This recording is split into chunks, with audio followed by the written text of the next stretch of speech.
All right, everybody, it's time. It's time to talk about Frank Jackson's merry thought experiment.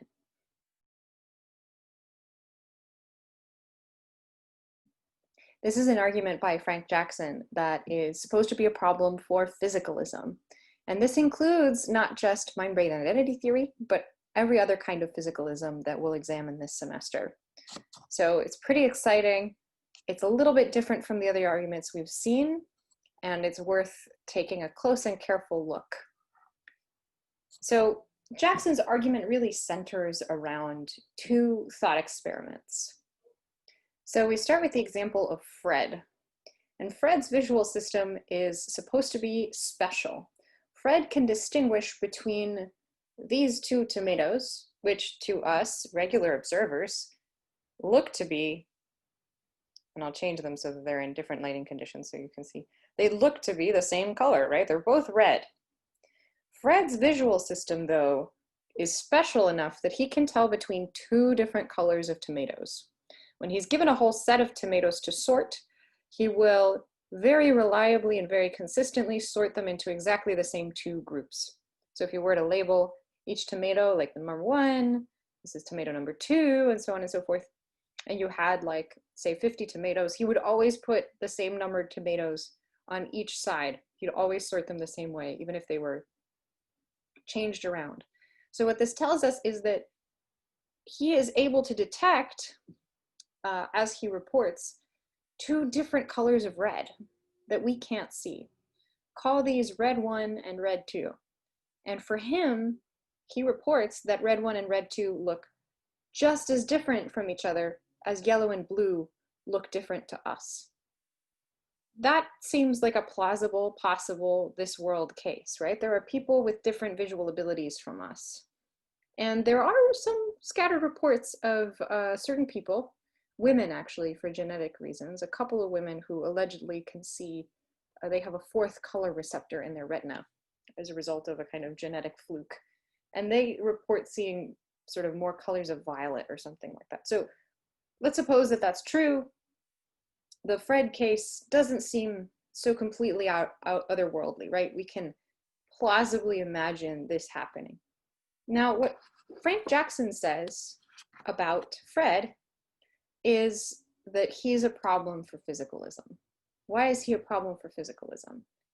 Jackson tells us that no amount of physical information could tell us what red 1 and red 2 look like exactly to Fred.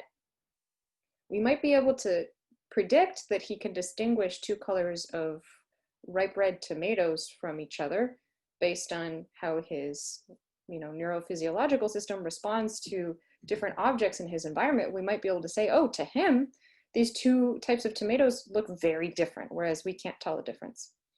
But we don't know, that's not sufficient for us to know what exactly red 1 and red 2 look like to Fred.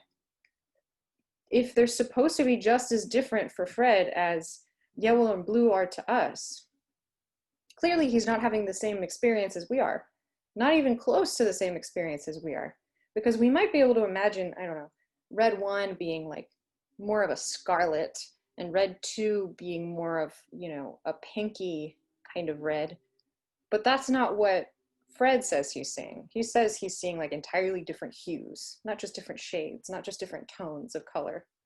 So science, Jackson suggests, wouldn't be able to give us the exact content of this experience Fred is having. Jackson concludes that therefore there is something that we can call non-physical information in the world. There's information about these two colors of tomatoes that cannot be fully explained so far by our physical knowledge. If physicalism, the view, says that the only information is physical information, then physicalism is false. So if you agree that there being two distinct colors of tomatoes that we can't perceive would be sufficient to show that there is information in the world that is not fully captured by being physical information, it would be non-physical information. And if there is non-physical information, that looks like a problem for physicalism. Now, a side note here, Jackson is relying on a definition of physicalism, where physicalism is stating that the only information in the world is physical information. Do you agree or disagree with that thesis? If you think that that's not a proper definition of physicalism, there might be a way to reformulate this argument so that it's a problem for your favorite formulation of physicalism. But Jackson's point is about kind of epistemic issues that come up, right? What the world looks like to Fred is a problem for physicalism. Now let's think of a different thought experiment. Let's think about Mary, the vision scientist.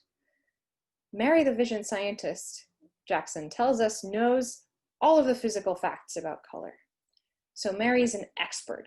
She's done neuroscientific research, she's done cognitive scientific research, she's studied color theory, she's gone to textbooks about paint, she knows about wavelengths of light, she knows the physics of the interaction between the retina and wavelengths of light. She studied everything that you could possibly study about color, all of the physical facts about color. This is something we're presupposing. But now suppose Mary actually this whole time from birth has been stuck in a room, and it's a black and white room. So everything she has learned up until this point about color, she has learned through black and white instruments, textbooks, black and white television, black and white Zoom conferences with colleagues explaining their research to her. She's never, ever, ever actually herself been in the presence of a color other than black and white. However, if you follow the stipulation here, she knows all of the physical facts about color. She's the most world-renowned scientist on color. She could give whole lectures about the physical composition of paint chips and of fur. She could give whole lectures about wavelengths of light. She could give whole lectures about the visual cortex and the visual system in an adult human. She could give lectures about how bees perceive ultraviolet colors. She knows all of it, but she's been stuck in this room her whole life. Suppose one day, the thought experiment goes, she were to leave the room, and outside of the room, she sees for the first time a red, ripe tomato, or if you like, because I think it's a good example, a red, ripe apple hanging in a tree. You can imagine that she would go, oh my gosh. Maybe she would even say, oh, that's what red looks like. Jackson says, if you think that her reaction in that way is plausible, then when she leaves the black and white room, she learns a new fact about color. She already knew apples were red. She already knew all of the surface properties of apples like this one that make them the color that they are. She maybe even already knows all of the properties of tomatoes, such that this is why, they hit the retina in the way that they do to produce the color experience that they produce. She might know how different colors of red would be processed by different people. But she would still, Jackson suggests, go, the first time that she saw a ripe red apple. She would say, that's what red looks like. Because all of the physical information she's had so far, Jackson thinks, wouldn't be enough for her to retroactively work out what the experiential content would be. Knowing everything there is to know about the surface properties of apples descriptively through a textbook, and being able to state what's going to happen neurophysiologically when a person sees an apple, that, says Jackson, isn't enough for her to be able to work out what the actual experience of seeing an apple is like. She can describe what other people would say. Maybe she would have memorized scripts about what other people say about red. Red is like the sound of a trumpet, sometimes people say. But she's never actually experienced red herself. And so the first time she does, Jackson suggests, she learns a new fact about color. Now, assume that physicalism, the thesis, says that all the facts in the world are physical facts. And that seems plausible, right? Physicalism would be false if there were non-physical facts. But lo, if Mary learns something when she leaves the room, and it's something she learns about color, but she had already known all of the physical facts about color, then physicalism is false. Basically, what we're getting is an argument that shows that these qualitative experiences that we have are incompatible with the truth of physicalism. But there's something about Mary that they don't know. Okay, so what do you think? Do you think the fact that there is non-physical information in the world makes it possible that physicalism is false? Do you think what Mary learns when she leaves the room isn't actually a new piece of information? That's another way to defend physicalism against Jackson. If you think that what Mary learns isn't a new fact or a new piece of information at all. But if you think it's not a new fact or a new piece of information, you have to explain what it is that she acquires when she leaves the room. Everyone finds it fairly plausible that Mary would not have had an experience of red before leaving the black and white room. Now, an important thing to highlight here, and Jackson mentions it in his paper, but I just want to really hit it home. It's not enough to say that Mary could have known inside the room how to stimulate her visual system so that she got to experience red before actually being in front of a red object. Of course she has that information. She is able to know what it would take to stimulate her own neural system to generate an experience of red. But if you like that way of explaining things, there would still be something new that she learned upon stimulating her system, a new fact that this is what red looks like. And that's a fact she doesn't get to access unless she stimulates her nervous system that way, that particular way. And it's sort of important that we note that that's not a piece of descriptive information she could have learned about from a textbook. Basically, she would have possessed all of the physical information, and maybe that would have given her an ability to be able to stimulate her experience of red. But the experience of red, if it carries new information with it, that's the thing that makes physicalism look implausible on Jackson's view. She would be learning something new that she could only acquire through this very specific experience that she could not acquire from a description of the scientific universe around her. So if Jackson thinks that this is what's true, that this is the conclusion we should reach from this thought experiment, what do we replace physicalism with?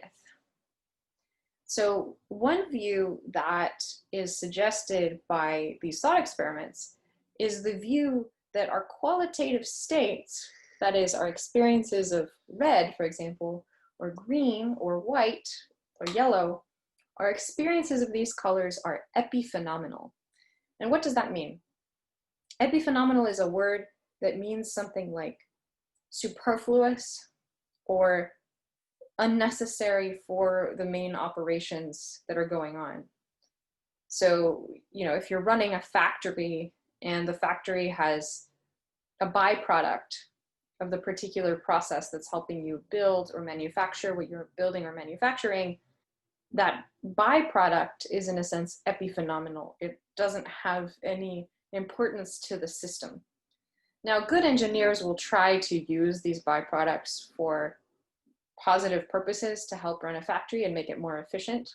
But in our case, Jackson's argument suggests that my experience of red is just a byproduct, maybe, of my regular operations of my system. But my experience of red seems to not have the kind of causal powers that enable me to study it as a physicist or as a scientist. The zombie case is also a case where the suggestion is that consciousness might just be epiphenomenal. If you think that zombies are conceivable and possible, you think that zombies show that epiphenomenalism is true, that our experiences of objects are just byproducts of the normal operations of our system, and the normal operations of our system could well go ahead without any experiences going on. If that makes sense. So epiphenomenalism is the view that qualia are causally inefficacious, that they have no effect on the world, and we could all get along just fine without them. Now, you can probably tell that view is very unattractive. Almost nobody likes it. Nobody wants to hold that view. No one wants to endorse that view. We all want to see what we can say that more productively lets us either have physicalism be true, or maybe have a more generative dualist concept that allows us to have mental properties with causal force. Jackson suggests that traditional objections to epiphenomenalism don't stand if you take his argument seriously. He says we might have to learn to live with epiphenomenalism. Maybe qualitative states just aren't causally efficacious. Maybe they are useless consequences of other useful mental activity. Now, perhaps you're very pessimistic about epiphenomenalism because it doesn't fit in with anything else we happen to think about the physical universe. And Jackson is ready for you. Just a real quick note. He's Australian and I don't have an Australian accent. I'm not going to try to do the accent, but try to imagine this in an Australian accent. I will quote a passage of his from his paper, Epiphenomenal Qualia. Quote, "This may seem an unduly pessimistic view of our capacity to articulate a truly comprehensive picture of our world and our place in it. But suppose we discovered living on the bottom of the deepest oceans, a sort of sea slug which manifested intelligence. Perhaps survival in the conditions required rational powers. Despite their intelligence, these sea slugs have only a very restricted conception of the world by comparison with ours. The explanation for this being the nature of their immediate environment. Nevertheless, they have developed sciences which work surprisingly well in these restricted terms. They also have philosophers called sluggists. Some call themselves tough-minded sluggists. Others confess to being soft-minded sluggists. Tough-minded sluggists hold that the restricted terms, or ones pretty like them, which may be introduced as their sciences progress, suffice in principle to describe everything without remainder. These tough-minded sluggists admit in moments of weakness to a feeling that their theory leaves something out. They resist this feeling, and their opponents, the soft-minded sluggists, pointed out, absolutely correctly, that no sluggist has ever succeeded in spelling out how this mysterious residue fits into the highly successful view that their sciences have and are developing of how their world works. Our sea slugs don't exist, but they might. And there might also exist super beings which stand to us as we stand to the sea slugs. We cannot adopt the perspective of these super beings because we are not them. But the possibility of such a perspective is, I think, an antidote to excessive optimism." Unquote. So Frank Jackson, who I have had the pleasure to meet, no longer believes in epiphenomenalism, as I understand, and he doesn't think the conclusions of his original knowledge argument stand for a variety of reasons. But his paper is still a very good paper, and it's a very tough nut to crack. So just to get us started on trying to crack this nut, supposing that it is possible to crack it, I've also given you a passage from David Lewis's paper, in part responding to Jackson on the knowledge argument. According to Lewis, Jackson's conclusion is a problem for more than just materialism. According to his knowledge argument, Lewis tells us, even a Mary who knew all about parapsychology, all of the information about mental substances and events and their causal powers, would not know phenomenal information, such as what it is like to see red, until leaving the room. So what Lewis is saying is, like, suppose that Mary was an expert not only in color science, but also in parapsychology. She knew all about ectoplasms and mental substances and ghosts and the causal powers of various substances like those. But even she would then not know phenomenal information like what it's like to see red, because knowing everything there was to know ectoplasmically about ghosts might not be sufficient to know what ghosts' experiences are like until she maybe became a ghost herself or something like that. So Lewis thinks that Jackson's argument proves too much. it's too wide an extension. Postulating that phenomenal information is non-physical information gets us into deeper trouble because it just messes up any attempt to put the world in descriptive terms, not just an attempt to put the world in physically descriptive terms. So how do we resolve Frank Jackson's knowledge argument?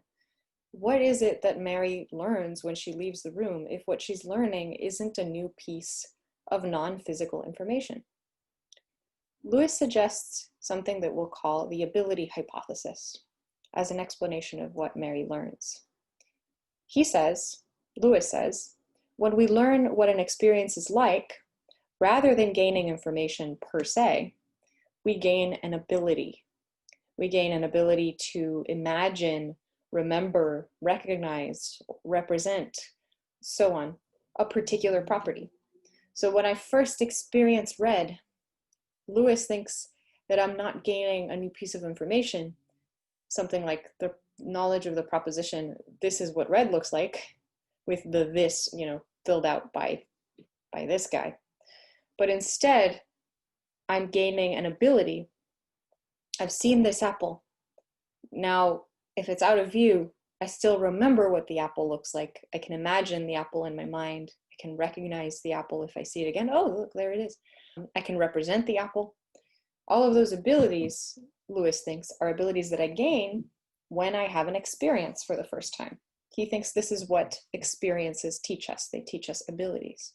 Lewis and Nemirow actually said this first in a 1980 piece titled Mortal Questions. So here's a quote from him. Some modes of understanding consist not in the grasping of facts, but in the acquisition of abilities.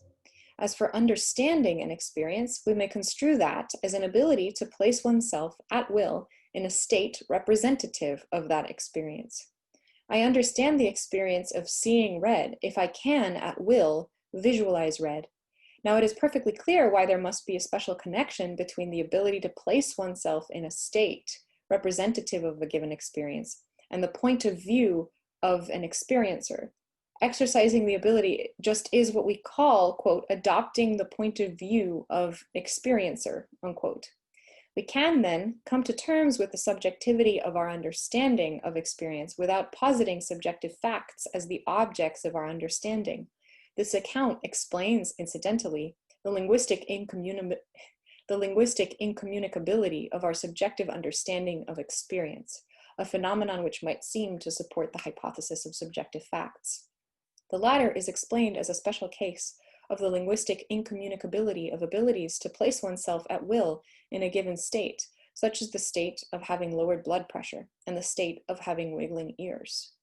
Now, I'll pause there for now because even though we haven't covered as much content as we sometimes do, there's a lot to talk about. There's a lot to unpack in this short paper and in this small treatment by Lewis of Jackson's argument. So I'd like to leave it here to give you all time to respond. I will say we'll revisit Jackson's knowledge argument when we talk about the ability hypothesis again later this semester, with another reply by Janet Levin in her article, Could Love Be Like a Heat Wave? And I look forward to discussing that paper with you. So that's it for today. Thanks for tuning in. See you again soon. Mary, yeah, there's just something about Mary.